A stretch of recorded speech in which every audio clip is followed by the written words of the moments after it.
Problem number 8 starts out with black making a 3-4 corner move. Playing on this side encourages white to play over here, so white obliges. And then black plays the 3-4 here. What should white play now? This is the start of the Shusaku opening, and back in those days, the corner enclosures were considered really good, and from the mindset of white not wanting black to play corner enclosures, to finish corner enclosures, how should white play?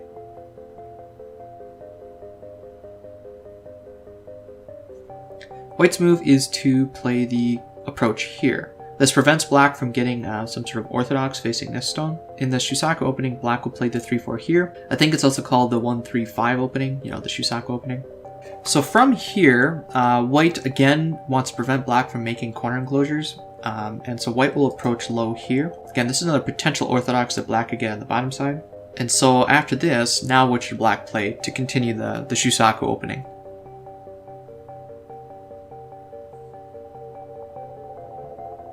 You've probably seen this move. This is the diagonal here. I believe it's also called the Shusaku diagonal. When this was played, there was no komi, where white got, according to the book, 5.5, but we play with 6.5 now, points of compensation. So this move is actually too slow. A more normal move today would be some sort of pincer.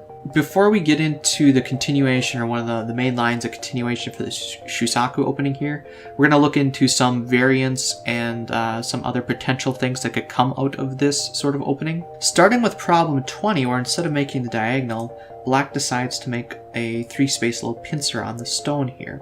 This is a mistake on black's part. How should white play in order to take advantage of black's mistake?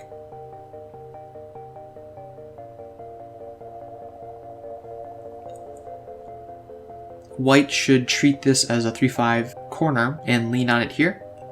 And then black will respond, white will extend, black can jump. And now white will push through and cut. Even though white's going to lose the stone, and even though white really can't capture these, that's fine.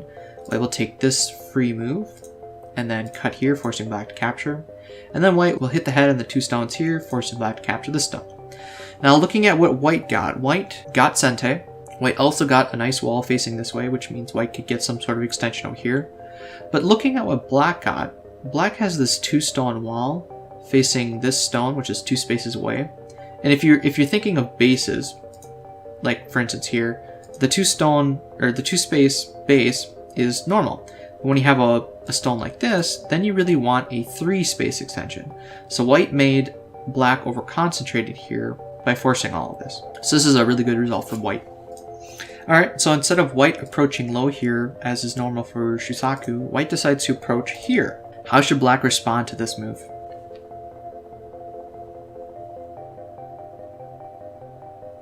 Black should make a high enclosure like this.